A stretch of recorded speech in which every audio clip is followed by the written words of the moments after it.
fundamental transformation. And remember, they're not just shooting for America. Oh, no, no. No, this is a big idea. Remember, he said, fundamental transformation will transform America and the world.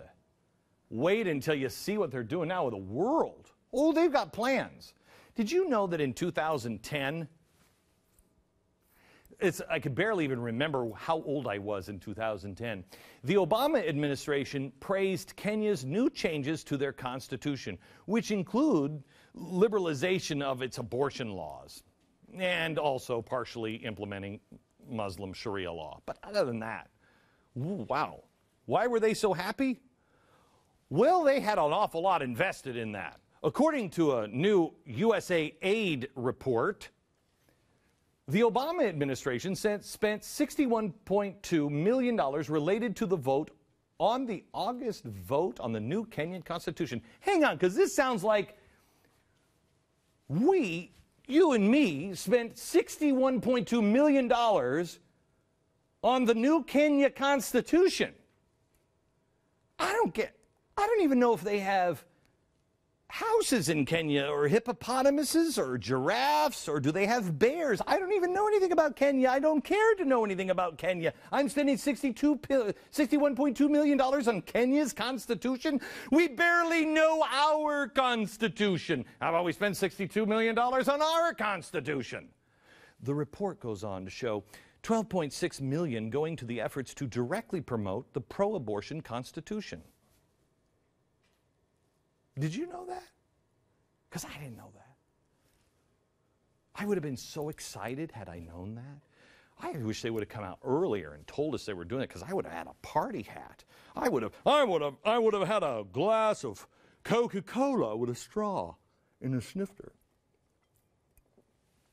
Yay. Taxpayer money. They used our money to pressure the Kenyan government into making changes. They threatened to hold back U.S. aid that funds this country. They promised to allow money to flow once they had the new abortion-friendly constitution. Once that was approved, you can have all the money you want.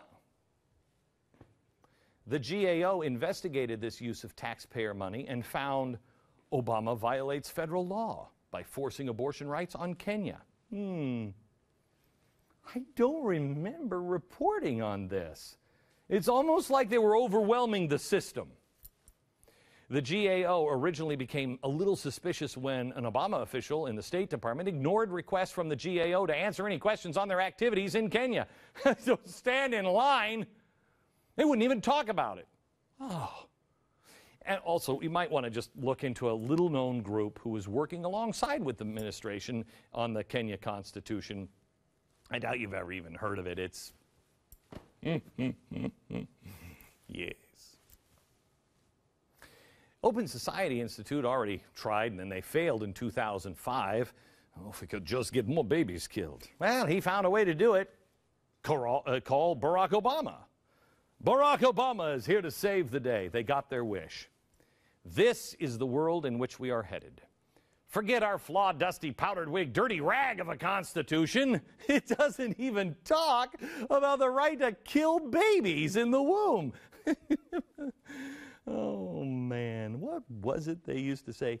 First they came for the socialists, and I didn't speak out because I wasn't a socialist. Then they came for the trade unionists, and I didn't speak out because I wasn't in a trade union.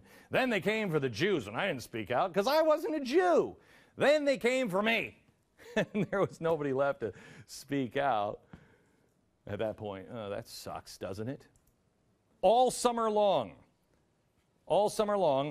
I told you this. Then today I declare, count me a Jew and come for me first. When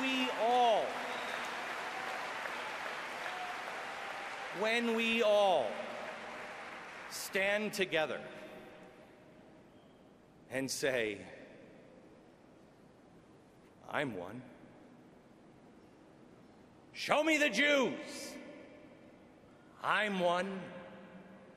When we all raise our hand we change the world. They cannot kill all of us. Let us declare, I am a Jew. Condemn me, target me. I will stand with Israel. I will stand with the Jewish people. And if they want to round all of us up again, I will proudly raise my hand and say, take me first. This summer, some of these snarky blogs asked if I was converting to Judaism. Then this fall, Glenn Beck is becoming an evangelical. Now the latest is Glenn Beck is returning to Catholicism. I can't take it.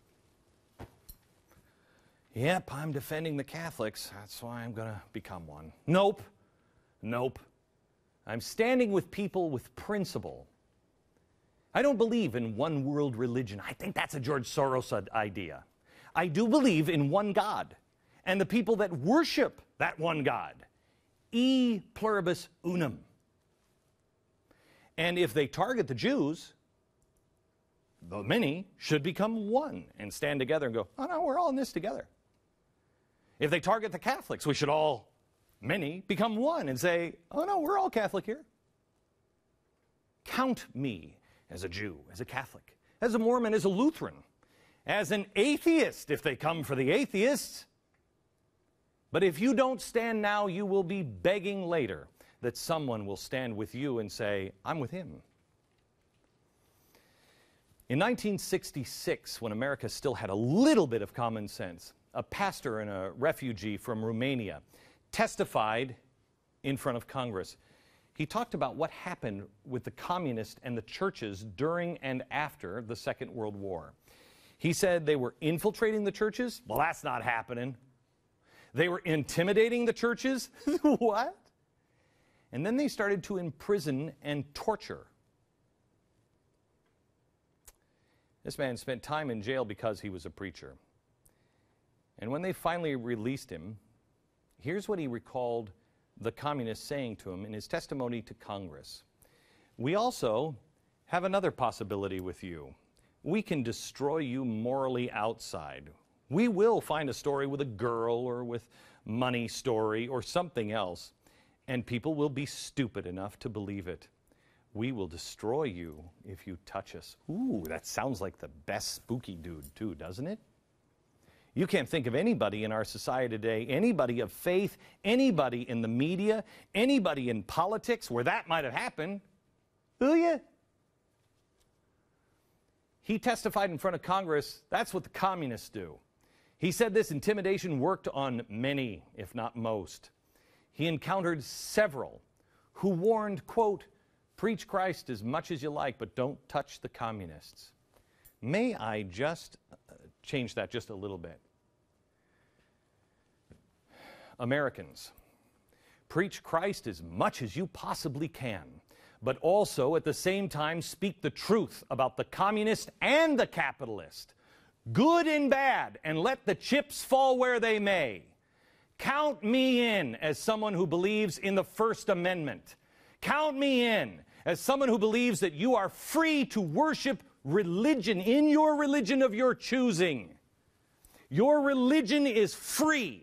Count me in as someone who will stand with the oppressed against the bullies at all levels in our society.